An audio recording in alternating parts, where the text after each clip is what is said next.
స్నేహితుణ్ణి కోల్పోవడం. ఒక కాలంలో గాఢమైన అడవిలో నలుగురు ప్రాణ స్నేహితులు, ఒక కాకి, ఒక ఎలుక, ఒక జింక మరియు ఒక తాబేలు నివసించేవారు. వారు లోతైన స్నేహబంధాన్ని పంచుకున్నారు మరియు సామరస్యంగా జీవించారు. ఒకరోజు తమ అడవిలో కరువు రాబోతుందని వారు తెలుసుకున్నారు.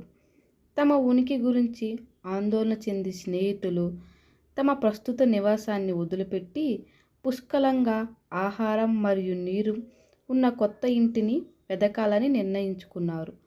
వారు తమ ప్రయాణాన్ని ప్రారంభించేటప్పుడు వివిధ సవాళ్లను ఎదుర్కొన్నారు, కానీ ఐకమత్యంగా ఉన్నారు. నదిని దాటేటప్పుడు స్నేహితులు ఒక వేటగాడును కలుసుకున్నారు. అతను ప్రతి జంతువు యొక్క ప్రత్యేకతకు ముగ్ధుడయ్యాడు. అతను వారిని పట్టుకొని మంచి ధరకు అమ్మాలని నిర్ణయించుకున్నాడు. అత్యంత తెలివైన కాకి ప్రమాదాన్ని గ్రహించి ఒక పథకాన్ని సూచించాడు. వేటగాడు వారిని వదిలివేస్తాడని, వారు ఎటువంటి విలువ లేని వారని అనుకుంటూ చనిపోయినట్లు నటించడానికి స్నేహితులు అంగీకరించారు. పథకం పనిచేసింది. వేటగారు వారి నటనకు మోసగింపబడి మరింత విలువైన ఎర ఎలా వేయాలా అని వెతుక్కుంటూ ముందుకు సాగాడు. ఒకసారి తీరం శుభ్రంగా ఉన్న తరువాత స్నేహితులు తమ ప్రయాణాన్ని కొనసాగించారు. అయితే కొత్త ఇంటి కోసం తమ ఖైరీని కొనసాగించేటప్పుడు భారీ సేల్ లోపభారాన్ని మోస్తున్న తాబేలు వారిని నమ్మించింది.